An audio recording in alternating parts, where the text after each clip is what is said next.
Yo, what's up mga kaibigan? Nalina tayo magkwentuhan. So noong isang araw nga ay binulabog ni John Amores ang buong Philippine basketball and to be honest, buong social media ng mga Pilipino. Dahil kahit nga mga hindi fan ng basketball ay nakita ang kanyang mga ginawa matapos na atakihin niya ang mga player ng St. Benilde at magpakawala ng mga suntok dahilan upang bumagsak ang ilan dito.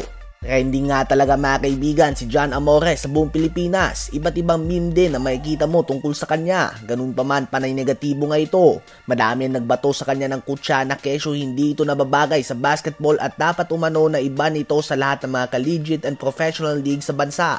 Bukod dyan ay sinampahan din siya ng kaso kaya naman talagang nalalagay nga sa alanganin ngayon mga kaibigan ang young player na ito. Bukod nga sa sinuspindi siya ng JRU, posibleng sa rehas din ang kanyang bagsak matapos ang insidente na nagresulta sa multiple injuries sa mga players ng kabilang team.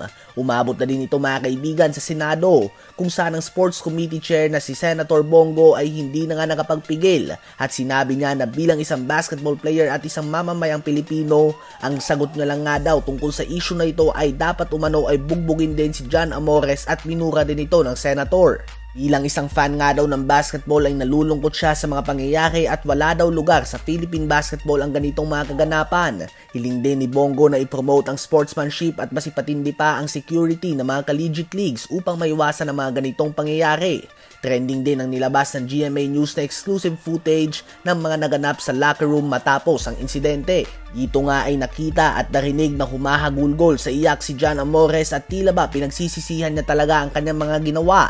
Iba nga yung iyak niya mga kaibigan, tila ba doon na sa kanya nag-sink in o na-realize niya kung ano ba ang katumbas ng kanyang mga ginawa, kung ano ba ang kahahantungan ng ginawa niyang aksyon sa loob ng basketball court. At muli nga na naman mga kaibigan na patunayan ng mga kataga na nasa huli ang pagsisisi. Sa ngayon ay suspended si John Amores at may mga kaso din na sinampa sa kanya. Ano ba masasabi nyo tungkol dito?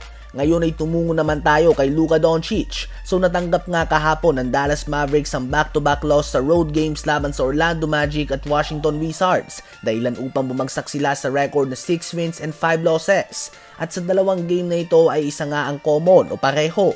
Parehong hindi gumawa ng 30 points si Luka Doncic at matapos nga ang game kahapon laban sa Wizards, nabanggit ng young Slovenian star na mas pagod lang nga daw talaga siya these past few games more than anything.